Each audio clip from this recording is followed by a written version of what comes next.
All right, we're back again. Now we're going to talk about CSF flow. Now we have us a little popsicle here. This popsicle is the frozen outline of cerebrospinal flow through the brain and eventually part of it down to the spinal cord. Now, real quick, I am going to mention first of all that remember Elvis's throat, the cerebral aqueduct leads to this triangular space here, which is your fourth ventricle.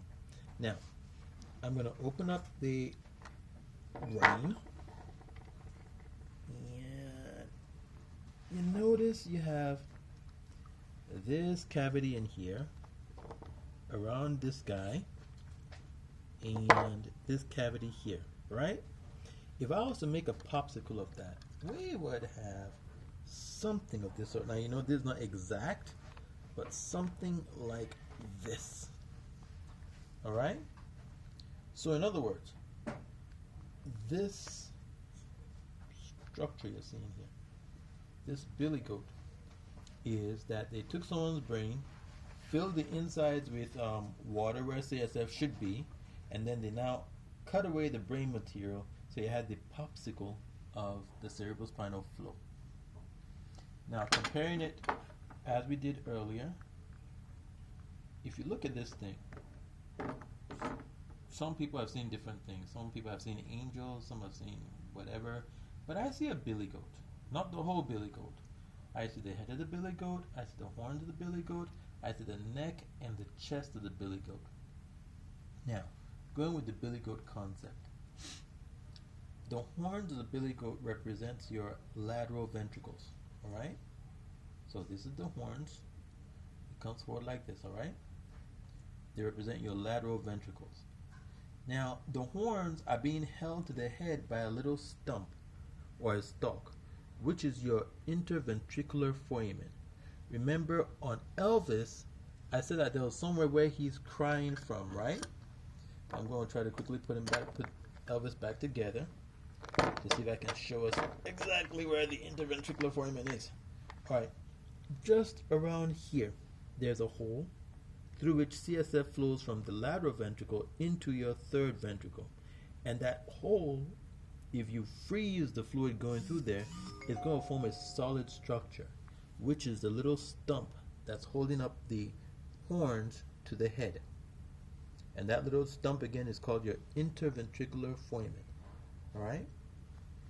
Now, the CSF will now flow into the head of the billy goat, which is your third ventricle. And in this case, it is the space inside the cheek of Elvis's head.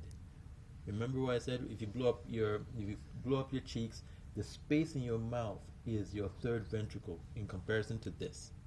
All right? And on the billy goat popsicle, it is the head of the billy goat, the entire head. You notice the billy goat has an upper and a lower lip, just like Elvis has an upper and lower lip. All right? So all that area represents your third ventricle.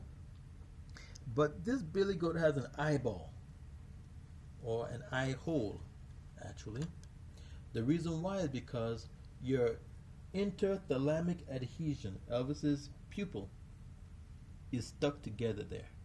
So when CSF flows into there, it rolls around it, doesn't run through the interthalamic adhesion. So when you now freeze the CSF in the third ventricle, it forms a hole. Does that make sense? Kind of, sort of. Okay. Now, from your third ventricle, the CSF will flow through the cerebral aqueduct, which is equivalent to, let me turn it this way, the billy goat's neck.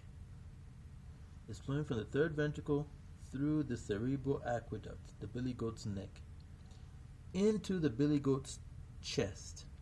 And the billy goat's chest, if this thing will stay still, the billy goat's chest here is your fourth ventricle.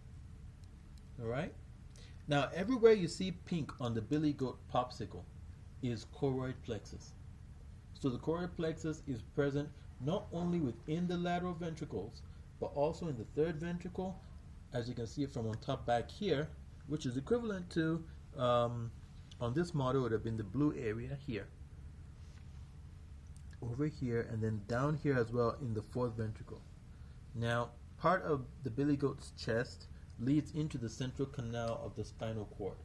And remember, in the transverse section of the spinal cord, the central canal keeps on running all the way down. And then in another model, you have your filum terminale, where there's a hole at the end of it, and the CSF now goes back all over the surface of the spinal cord, underneath your arachnoid, your subarachnoid space, or within the subarachnoid space, and it goes back up and covers the whole surface of the brain again. Now, if for any reason, let's say there's an obstruction at your interventricular foramen up over here, CSF fluid will gather in this ventricle, and this part of the brain will start to swell up in children that their skull bones have not fused.